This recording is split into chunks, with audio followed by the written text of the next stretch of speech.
changed my Prado take I was like, man, I could see him getting top fives and like doing well, you know. And then I raced World Vets. Yeah. And then I was like, I basically got the whole shot because I was like, he'll get every whole shot. So it's like, if you get every whole, how easy does that make your life? Well, I got the whole shot in my first race at World Vets, and I got passed by 20 riders on the first lap because I hadn't raced. Like, yeah. it was not, like, I was just not in that mode. That's not what I've been doing. And it really, like, I was so surprised by the pace, and it just took me like 2 laps to then start like passing people back again, you know? And then I just fully got off the track and thought about Prado. I was like, dude, he's so good, and he's the world champ, and he dominated. Like, he was the man in Europe this year, right? But, man, I just thought about him getting the whole shot, being on a Supercross track, and just being around all of those guys, and just getting, like, not. And this isn't to say that he's not the man. Like, Prado is literally the man, but just that whole experience of doing something new for the first time. Like, even down to the fact that the first time he's ever going to ride on a track, Supercross track with tough blocks, is going to be at A1. You know, like, all those things really matter, and I think they definitely change things. So I've kind of maybe slid him. I could see him not doing as well as maybe I initially thought, just purely based on the fact that, man, just to do something like that for the first time in Angel Stadium in the 450 class with literally the most stacked field that Supercross has ever had by such a massive margin. It's a huge ask. Can Prado be the guy to overcome the huge ask? Yes. He is a fantastic dirt bike rider. He is the world champion, and he is like the clear world champion. But Supercross, gnarly. So what are you calling? Yeah, I mean, I think I could see him. I could see him on a great night. How many rounds is he doing? 3. Yeah, it's not enough time. It's just not enough time. I think top 10, be stoked on that. I could see A1 10 to 12. I could see him steadily improving. Yeah, I think so for 10, sure. 12, and then I could see an 8 to 10, and then he'd come out slugging that last round in San Diego because he's going to be like, this is my last chance to really show this year. Top 5. Yeah. But next year, completely different ball game. Yeah. You well, know? when you get to come here for an entire off season and do nothing but that and not have the lingering thought of having to go back to your own discipline after that, because like I've still seen clips of him motoing out at Paula. So it's, he's still working on his you just don't forget how to ride outdoors, But yeah, I just think it's just such a huge ask to be racing that, and that's what I said to everyone after I did World Vets. They're like, oh, how'd you do? And I said, I realized I got great at practicing. Yeah. And fucking nowhere at racing. So, I mean, granted, very different, me and Prado, but it just kind of made me think. I was like, damn, dude, like I wasn't ready. Like I just was not ready. Oh, there's nothing to feel that pace. I do think even at the Gypsy 500, being on the starting line. Oh, bro, your first lap, you were going to be dog shit. Yeah, my heart rate is going to be 9,000. Yeah. So, yeah, I can't imagine being Prado. And even on the phone the other day, he's like, he has been to 2 Supercrosses before and watched A1 and then San Diego, I think he said in 2016. Yeah. But this will be his first time. Like he's in the press conference on Friday before. And then hopefully it'd be very cool if they put him in the opening ceremonies. Yeah, they should. If they were smart, they would. But like it'll be his first time.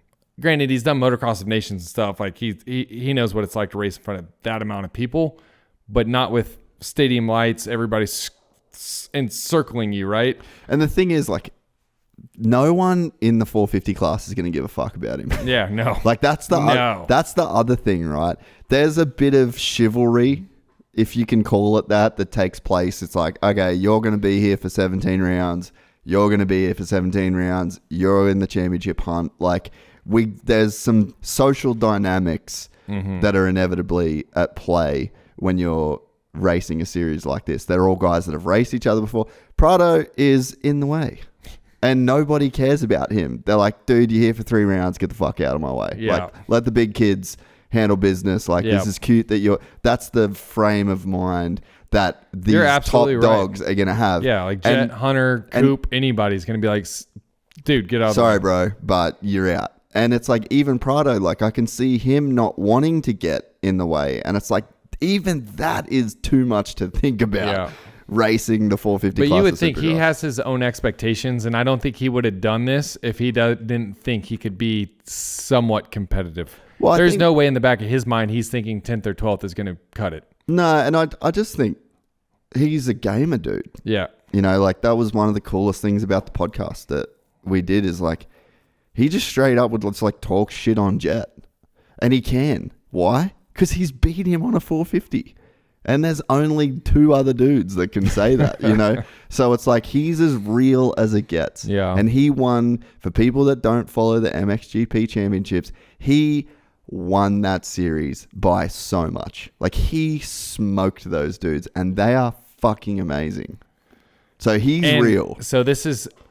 I've looked up all kinds of names to make sure this is the correct stat, but I'm pretty sure it's the first time the MXGP champion has ever come here and gone straight into the premier class of Supercross. So we went all the way back to early 80s to make sure, but like, there's been plenty of times the 125 champions have come over here and done the 125 class. And there's been times that MXGP racer has come over here and done the 125 class, or maybe even the 250. I can't remember, but I could not find an instance where the champion came over here and for the first time raced the premier class here. So talk about a monumental step. And the thing is too, this is something that we also have to keep in mind, is this is how gnarly Jorge Prado is. Hurlings has come over to do Supercross before. Hurlings did like 3 days. Yeah, I said see ya. He had the test track. I'm pretty sure I was around KTM at the time, and it was a long time ago, but I'm pretty sure I'm remembering this right. It was basically like just him and the track. It was like, hey, no one else is coming. It's just Jeffrey. And like, he just couldn't really get through the whoops. You know, so Supercross beat him in a sense, you know, so he came, he tried, it wasn't his thing. He learned pretty quickly that it wasn't going to be his thing. And then he went on to just be literally the man in MXGP. Right. Prado has come over here and he's doing it. He's doing it. He's doing it good. He's doing it at a really high level. So just that should tell you how good Jorge is as an athlete on a dirt bike. But again, it's like, it's just such a huge step. So yeah, I want people to keep that in mind. Like, Hurlings has tried, and he didn't make it to the level that Prado has already made it. Like, he's putting in the laps. He's competitive with the dudes on the test track. But yeah, just like the racing thing is a whole nother step. And it's a completely different discipline against dudes that have done this their entire life. Yep. Mind-boggling. I can tell you what I don't have in me. That.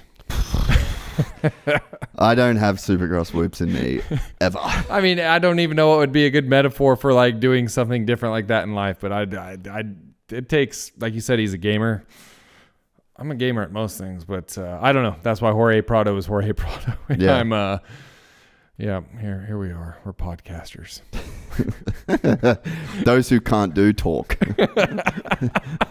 That's my motto in life. I'm gonna yeah.